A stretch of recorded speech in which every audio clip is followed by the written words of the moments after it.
আল্লাহ, আমার সাথে যাকে দেখলে তুমি খুশি হবা,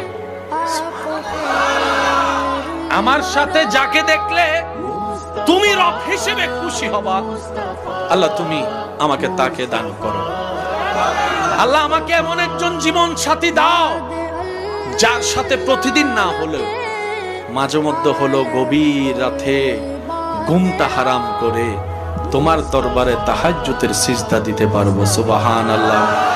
আল্লাহ আমার জীবনে এমন একজন নিয়ামত দাও যে ব্যক্তিটা আমার জীবনে আসলে আমার ভাঙ্গা ঘরটাও শান্তিতে রূপান্তর হয়ে যাবে।